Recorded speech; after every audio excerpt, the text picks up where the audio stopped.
حضور جب گفتگو فرماتے تھے تو اتنی شستہ، سادہ، دل نشین، سہل اور عام فہم ہوتی کہ ہر شخص اس کو سمجھ لیتا۔ لوگوں کے مبلغ علم کے مطابق حضور بات کرنے کا مزاج رکھتے تھے۔ خود فرمایا کلم الناس علی قدر عقولہم لا علی عقولکم، جب بات کرو تو اپنے مخاطبین کے فہم کے مطابق کرو، اپنے فہم، اپنی دانست اور اپنی عقل کے مطابق نہ کرو۔ کچھ لوگوں کو یہ شوق ہوتا ہے کہ وہ بھاری بھرکم علمی اصطلاحات استعمال کریں۔ ظاہر ہے جو مکتب اور مدارس کے لوگ نہیں ہیں وہ ان اصطلاحات کو سمجھ نہیں سکتے، تو یہ کوئی کمال نہیں ہوتا۔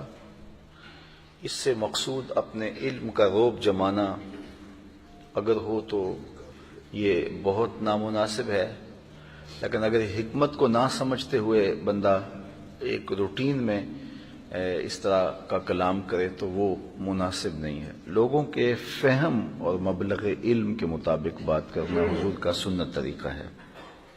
دوسری بات، حضور علیہ السلام جب بات کرتے تھے تو جو اہم پوائنٹ ہوتا اس کو 3 مرتبہ دہرا کے بیان کرتے، مختلف زاویوں سے اس کو لوگوں کے ذہن نشین کرواتے۔ تیسری بات کہ حضور جب کلام فرماتے تو حضور کی گفتگو بہت لمبی نہیں ہوتی تھی۔ حضرت جابر بن سامرہ رضی اللہ تعالیٰ عنہ فرماتے ہیں کنت اصلی مع رسول اللہ صلی اللہ علیہ وسلم فکانت صلاتہ قصداً وخطبتہ قصداً، میں حضور کے پیچھے نماز پڑھی اور حضور کے خطبات بھی سنے۔ حضور کی نماز بھی زیادہ لمبی نہیں ہوتی تھی، حضور کے خطبے بھی زیادہ لمبے نہیں ہوتے تھے۔ آپ تنہائی میں نماز پڑھ لیں تو وہ جتنی مرضی لمبی کر لیں، اور حضور جب تنہائی میں نماز پڑھتے، قیام اللیل کرتے تو رب کہتا اے چادر اوڑھنے والے ساری رات جاگا نہ کر، کچھ سو بھی لیا کر۔ تو لمبی نماز کا عالم یہ ہے، لیکن جو اجتماعی نماز ہے جس میں لوگ بھی شامل ہیں تو اس میں سب سے کمزور اور بوڑھے کا خیال رکھنا ہوتا ہے۔ حضور کے جو خطبات ہیں وہ میسر ہیں، ان کو پڑھا جا سکتا ہے، وہ بہت لمبے اور طویل نہیں ہیں، بلکہ حجۃ الوداع کا جو خطبہ ہے یہ بڑا اہم خطبہ تھا، قیامت تک آنے والی انسانیت کے لیے منشور حیات تھا، لیکن وہ بھی گھنٹوں پر مشتمل نہیں ہے۔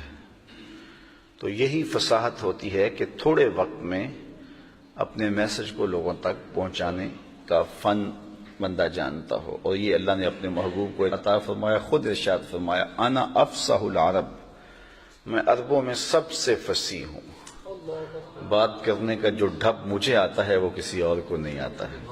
اللہ نے اپنے محبوب کو یہ شان دی، جب حضور خطبے کے لیے بولتے الا صوتہ واحمر وجہہ، حضور کا رنگ سرخ ہو جاتا اور آواز بلند ہو جاتی، یہاں تک کہ وادی کے آخری کنارے پہ جو شخص بیٹھا حجۃ الوداع کے موقع پر 1,44,000 کا اجتماع ہے، تو جس طرح قریب والے کو آواز پہنچ رہی ہے، جو سب سے آخر میں بیٹھا اس کو بھی ایسے ہی آواز پہنچ رہی ہے۔ یہ اللہ نے اپنے محبوب کو شان دی ہے۔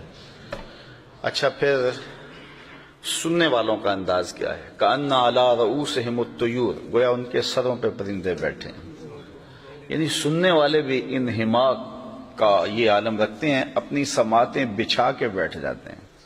اور آداب بھی یہی ہیں، جب آپ کسی کی بات سنیں، قبول کریں یا نہ کریں، اس کی بات آپ کی سمجھ میں آئے یا نہ آئے، اس سے اختلاف کریں یا اس کی تائید کریں، لیکن اس کی بات غور سے سننی چاہیے۔ کچھ لوگ بڑے متکبرانہ انداز میں بیٹھتے ہیں، بات کرنے اور سننے کا جو آداب ہے اس کی رعایت نہیں رکھتے۔ ہمارے ہاں یہی ہے کہ سنانے والا بھی بات سنانے کے آداب کی رعایت نہیں رکھتا، اور سننے والے بھی بات کو سننے کے آداب کی رعایت نہیں رکھتے، اور جس سے فریقین کا جو فائدہ ہے وہ ختم ہو جاتا ہے۔